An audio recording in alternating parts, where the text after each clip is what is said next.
Good evening, traders. In this video I will cover the day trading opportunities that we had for today, November the 20th, on DAX, and also I will go through the daily charts of DAX, S&P, Nasdaq and Russell.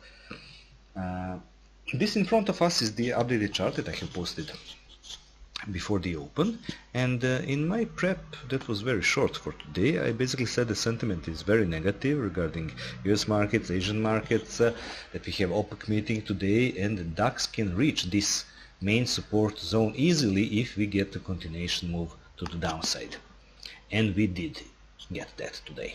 So let's go on charts, and because there was a lot of this kind of movement in which case you can get a quick 40-50 points, we will observe these opportunities on a 1 minute chart this time. So in pre-market, price went down to this first zone and then made some kind of movement like this, which in bearish environments, when you see a bunch of really small candles, it is usually a bear flag, this here. And it went down.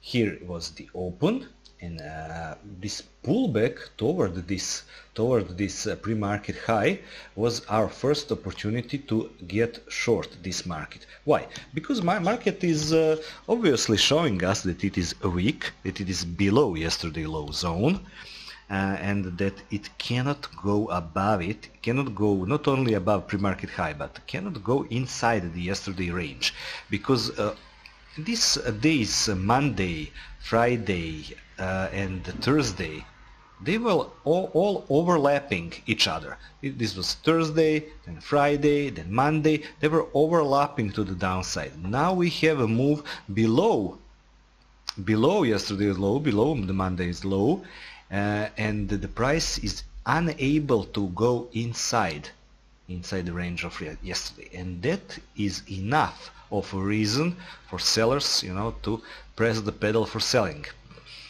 And once we are here below yesterday low, then that is an open road for price to test this main support zone. Now, if you are shorting here, your targets could be, let's say, to the prior swing, small swing low, this is it, to here, or to let it go further, or to wait for the price to touch main support zone. But whenever you are trading your target, at least I do like that, I place my targets above the zone. My target is always front running the zone, except it is very clearly and very obvious that the zone is not going to hold, then I just move my stop, and target is somewhere below. And so that was our first opportunity to short this market, and then on this pullback, and this pullback was to the zone and also in confluence with the Fibonacci retracement. 61.8 Fib retracement was there of this swing, and that is the trade that I have shown on Twitter. And the only reason why I got my fill, which was like here, was because my fill for this, my target for this short trade was already in the book. So when you are entering trades, it is a good practice to immediately put your stop and your target, because sometimes you will get these fast movements, and if you are not protected, if you're just keeping your stop on break even and target is like here, look what happens. And if this was a move of 4 or 5 minutes only, and it took a price like 60-70 points to the upside. Now you really don't want to short this anymore, because this was the first test of this zone, and that zone was already, price was already going up and down through it. So now we are waiting, and this main support zone is good for long, but in bearish environments only on the first test. And I count this as a test because price really failed like 7 or 8 points maximum from the zone. So this would be a first test of the zone, and it was catchable only if you had, order above the zone, front running it. I personally didn't catch that because my order was like on the line. It was like penny wise, pound foolish. But never mind. We can't catch all the moves. But in this kind of environment is enough, in my opinion, that we catch some of them. At least one good move. If you catch at least one good move, and don't make any foolish mistakes, you will be okay. At this time here, I said on Twitter, and this time here about 10:20, I said that sentiment is clearly bearish, that this 230, 250 zone and cash close inside it is lying in the sand, and I expect sellers active, and 190, 205 is a good one for the bears. That zone was yesterday low, and first attempt on this zone, and basically that was the high, retesting of the high of the days zone also. And not only that, let's go to the 30-minute chart where this channel is clearly seen. It was a back test of this channel trend line. We have touches here, here, here, and now we have a back test. We had a back test there. So there was a bunch of reasons to be there, but to front run the zone, because this zone is just 15 points wide, and you could wait in front of it with a stop, let's say 10 points above the zone. That is the way to catch it, and then to fully expect the price to go and test the main support zone again. But here on the second test of the main support zone, you really don't want to enter. You don't want to enter here long, because this was the first test, and now market is showing us in the same time while this is happening, US market is also going down, losing their respective supports. So all of the three markets that I watch, S&P, Nasdaq and Russell, I have tweeted about that. They all was on supports, and they also all lost their supports. So in this down movement, it was logical to expect to get a move to the zone. So don't close it early.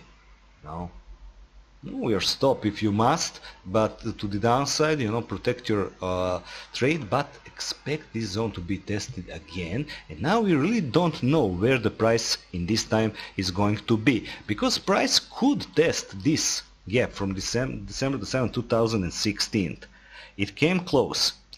It could test, because this is the high of the day, and if we just subtract 200 points out of it, basically it comes to here. And then there was another short opportunity test of this small range.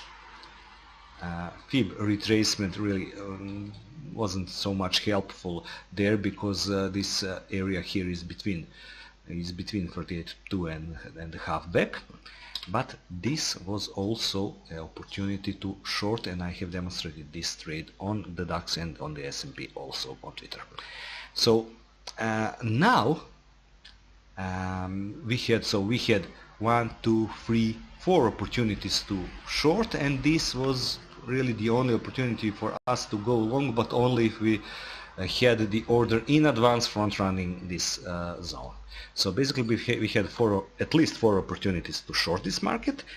And now let's go to the higher time frames and observe what could be the possibility for the next period, because this zone on a 1-minute chart, on a 5-minute chart, also on, let's say, 15-minute chart, this looks like that this zone, that this main support zone, that it is invalidated by this moment. But if you look at this same zone on the 4-hour chart, now we can observe that it is just a wick of a 4-hour candle that is pierced the zone. So this could be a false breakdown. This could be spring, and all of this could be a double bottom with a spring. There could be also a bullish divergence there. We shall see about that when the day is finished. So for now it is just, you know, working idea in the progress. It doesn't have to be like that at all. We could have just, well, smallish pullback and then the price will go down again. It doesn't depend really only on DAX, because as I said before, DAX is a follower. Let's observe what S&P does. S&P is here. Let's go to the smaller time frames to observe what the S&P does. And I said that on Twitter, that this is really important place for the S&P. This lows from the November the 15th. This is it. For this bullish idea on DAX to work, S&P should also go above. But now it's already 7 p.m. and the S&P futures are going to trade like 3 more hours. It doesn't really look now that they will go above, but it could be some late you know, move to the downside or to the upside. We don't know that yet. For now we need on DAX, for a bullish scenario to play out, this price of the S&P to be above this. Let's observe the other indices. This is Nasdaq. As you can see, just to remove this, as you can see, observe this trend line. A perfect touch of this trend line. We have these 3 dots here. This is when President Trump was elected here, and now price tested this line today.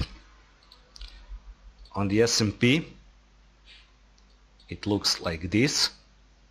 On the Russell also on its main support. So now question is, will all of that hold or not? And we shall know that basically maybe to the end of the session, maybe in the, you know, after hours, in Asian session, whatever, but we will have more information until tomorrow, until DAX opens tomorrow.